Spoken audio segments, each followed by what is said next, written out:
अगर आप एक या दो गाय से डेयरी फार्म स्टार्ट कर रहे हैं तो आपको ब्रीडिंग पर ध्यान नहीं देना चाहिए। नमस्कार दोस्तों, स्वागत है आप सभी का हमारे एक और इस नए वीडियो में। दोस्तों, बात होती है कि जब भी हम डेयरी फार्म शुरू करते हैं तो एक या दो गाय से शुरू करना चाहिए।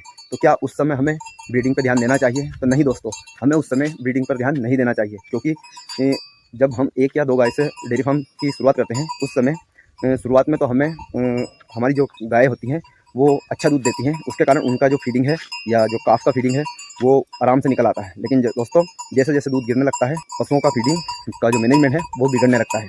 इसी के साथ में बहुत से लोग कहते हैं कि जब गाय का दूध डाउन होने लगे उस समय हम दूसरा एनिमल परचेस कर सकते हैं जिससे हमारा दूध मेंटेन रहे। दोस्तों, उससे दूध तो मेंटेन रहेगा, लेकिन कौन सा? जो पशु आपका पहले से दूध दे रहा है और दूध में कम हो चुका है उसका दूध मेंटेन रहेगा। आप काफ को उस तरह से फीडिंग नहीं दे पाएंगे। दोस्तों, अभी आपको मैं अपनी काफ का बताता हूँ। ये दोनों अपनी काफ है, ये 18 महीने होने वाली है और ये 15 महीने की होने। दोस्तों, जब इन काफ का जन्म हुआ था तब हमारे पास 4 गाय दूध दे रही थी। उससे इनका फीडिंग आराम से हो रहा था पूरी तरह से। जैसे जैसे गायों का दूध टूटा उसके बाद हमने और गाय खरीदने का सोचा, लेकिन दोस्तों हमारे पास इतनी जगह नहीं थी ताकि हम और गायों को उसमें बांध सकें। इसलिए इनका फीडिंग मैनेजमेंट, जो फीड का मैनेजमेंट था, वो डगमगाने लगा। और अभी दोस्तों हमारे पास सिर्फ एक गाय दूध दे रही है और उसके साथ साथ 1, 2, 3 ये काफ, 3 काफ का फीडिंग इसी गाय से होता है।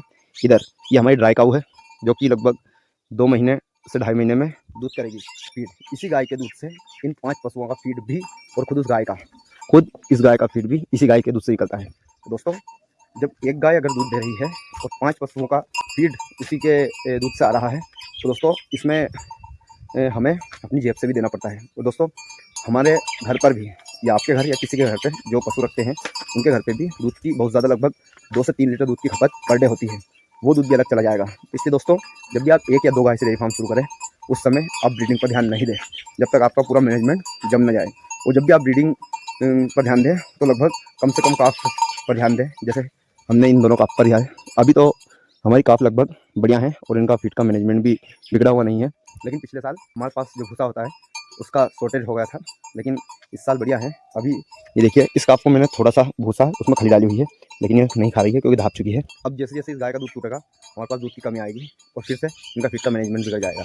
इसलिए जब भी आप डेयरी फार्म की शुरुआत करें, शुरुआत में आप ब्रीडिंग पर ध्यान ना दें, धीरे धीरे पशुओं की संख्या बढ़ाने पर ध्यान दें। जैसे ही आपके पास 4 या 5 गाय हो जाएगी उसके बाद आपको नया पशु खरीदने की जरूरत नहीं लगेगी। और उसी के साथ इनका जब भी आप फिर पशुओं के बच्चों से ब्रीडिंग करेंगे, पशुओं के बच्चों को बड़ा करेंगे तो आप पाएंगे कि आपको ज़्यादा खर्च नहीं करना पड़ेगा। दोस्तों, आप इसके बारे में क्या सोचते हैं कमेंट में बताएं। मिलते हैं अगले वीडियो में, तब तक के लिए जय हिंद।